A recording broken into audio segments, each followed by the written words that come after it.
10ನೇ ತರಗತಿ ಸಮಾಜ ವಿಜ್ಞಾನ ಪರಿಷ್ಕೃತ ಪಠ್ಯಪುಸ್ತಕ ಇತಿಹಾಸ ಅಧ್ಯಾಯ 2 ಬ್ರಿಟಿಷ್ ಆಳ್ವಿಕೆಯ ವಿಸ್ತರಣೆ.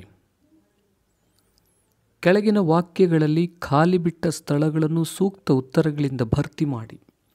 ಮೊದಲನೇ ಆಂಗ್ಲೋ ಮರಾಠ ಯುದ್ಧದ ಅಂತ್ಯದಲ್ಲಿ ಮರಾಠರು ಮತ್ತು ಬ್ರಿಟಿಷರ ಮಧ್ಯೆ ಡ್ಯಾಶ್ ಒಪ್ಪಂದ ಆಯಿತು. ಸಾಲ್ಬಾಯ್ ಒಪ್ಪಂದ. ಸಹಾಯಕ ಸೈನ್ಯ ಪದ್ಧತಿಯನ್ನು ಜಾರಿಗೆ ತಂದವನು ಲಾರ್ಡ್ ವೆಲ್ಲೆಸ್ಲಿ.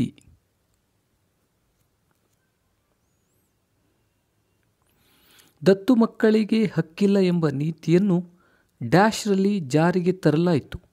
1848. ದತ್ತು ಮಕ್ಕಳಿಗೆ ಹಕ್ಕಿಲ್ಲವೆಂಬ ನೀತಿಯನ್ನು ಜಾರಿಗೆ ತಂದವನು ಡಾಲ್ಹೌಸಿ.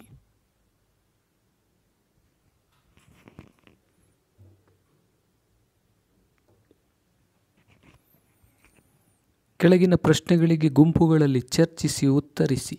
ಮೊದಲನೇ ಆಂಗ್ಲೋ ಮರಾಠ ಯುದ್ಧಕ್ಕೆ ಕಾರಣಗಳನ್ನು ವಿವರಿಸಿ.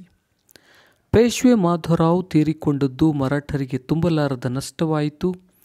ನಾರಾಯಣ ರಾಯನನ್ನು ರಘುಬನು ಕೊಲೆ ಮಾಡಿದನು. ಇದರಿಂದ ಪೇಶ್ವೆಯ ಸ್ಥಾನಕ್ಕೆ ಕಲಹ ಏರ್ಪಟ್ಟಿತು.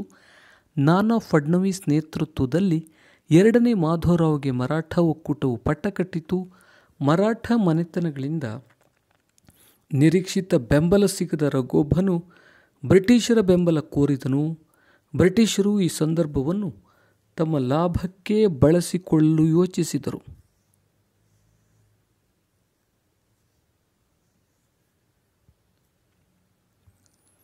ಸಹಾಯಕ ಸೈನ್ಯ ಪದ್ಧತಿಯ ನಿಬಂಧನೆಗಳಾವು ವಿವರಿಸಿ. ಭಾರತೀಯ ರಾಜನು ಬ್ರಿಟಿಷ್ ಸೈನಿಕ ತುಕಡಿಯನ್ನು ತನ್ನ ರಾಜ್ಯದಲ್ಲಿ ಇರಿಸಿಕೊಳ್ಳಬೇಕು. ಸೇನೆಯ ವೇತನ ಮತ್ತು ನಿರ್ವಹಣೆಯ ವೆಚ್ಚವನ್ನು ಸಂಬಂಧಪಟ್ಟ ರಾಜ್ಯವೇ ಭರಿಸಬೇಕು. ಇಲ್ಲವೇ ನಿರ್ದಿಷ್ಟ ಕಂದಾಯ ಪ್ರದೇಶವನ್ನು ಬಿಟ್ಟುಕೊಡಬೇಕು. ರಾಜನ ಆಸ್ಥಾನದಲ್ಲಿ ಬ್ರಿಟಿಷ್ ರೆಸಿಡೆಂಟನನ್ನು ನೇಮಿಸಿಕೊಳ್ಳಬೇಕು. ಬ್ರಿಟಿಷರ ಅನುಮತಿ ಇಲ್ಲದೆ ಆಸ್ಥಾನದಲ್ಲಿ ಯಾವುದೇ ಯುರೋಪಿಯನ್ನರನ್ನು ನೇಮಿಸಿಕೊಳ್ಳುವಂತಿಲ್ಲ. ಭಾರತದ ಯಾವುದೇ ರಾಜ್ಯಗಳೊಂದಿಗೆ ಯುದ್ಧ ಅಥವಾ ಸಂಧಾನ ಮಾಡಿಕೊಳ್ಳಬೇಕಾದರೆ ಗವರ್ನರ್ ಜನರಲ್ನ ಸಮ್ಮತಿ ಬೇಕು. ಇದಕ್ಕೆ ಪ್ರತಿಯಾಗಿ ಕಂಪನಿಯು ಆ ರಾಜ್ಯಕ್ಕೆ ಆಂತರಿಕ ಮತ್ತು ಬಾಹ್ಯ ರಕ್ಷಣೆಯನ್ನು ಒದಗಿಸುವುದು. ಮೂರನೇ ಆಂಗ್ಲೋ ಮರಾಠ ಯುದ್ಧವನ್ನು ವಿವರಿಸಿ. ಮರಾಠ ಮನೆತನಗಳು ತಮ್ಮ ಘನತೆ ಮತ್ತು ಸ್ವಾತಂತ್ರ್ಯವನ್ನು ಉಳಿಸಿಕೊಳ್ಳಲು ಇನ್ನಿಲ್ಲದ ಪ್ರಯತ್ನ ನಡೆಸಿದವು. ಪೇಶ್ವೆ ಕೂಡ ಬ್ರಿಟಿಷರ ನಿಯಂತ್ರಣದಿಂದ ಮುಕ್ತಗೊಳ್ಳಲು ಹವಣಿಸುತ್ತಿದ್ದನು. ಪೇಶ್ವೆಯು ಪೂನಾದಲ್ಲಿ ಬ್ರಿಟಿಷ್ ರೆಸಿಡೆನ್ಸಿಯ ಮೇಲೆ ದಾಳಿ ನಡೆಸಿ ಸುಟ್ಟನು.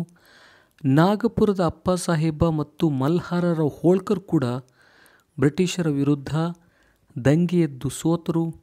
ಅಂತಿಮವಾಗಿ ಪೇಶ್ವೆ ಎರಡನೇ ಬಾಜಿರಾಯನು ಕೋರೆಗಾಂವ್ ಮತ್ತು ಅಸ್ಟಿ ಯುದ್ಧಗಳಲ್ಲಿ ಸೋತು ಶರಣಾದನು.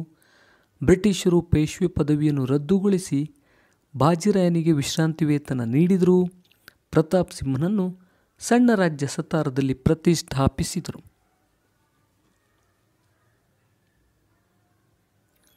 ಬ್ರಿಟಿಷರ ಅಧಿಕಾರ ವಿಸ್ತರಣೆಗೆ ದತ್ತು ಮಕ್ಕಳಿಗೆ ಹಕ್ಕಿಲ್ಲ ಎಂಬ ನೀತಿಯು ಹೇಗೆ ಸಹಕಾರಿಯಾಯಿತು? ಡಾಲ್ಹೌಸಿಯು ದತ್ತು ಮಕ್ಕಳಿಗೆ ಹಕ್ಕಿಲ್ಲ ಎಂಬ ನೀತಿಯನ್ನು ಜಾರಿಗೆ ತಂದನು.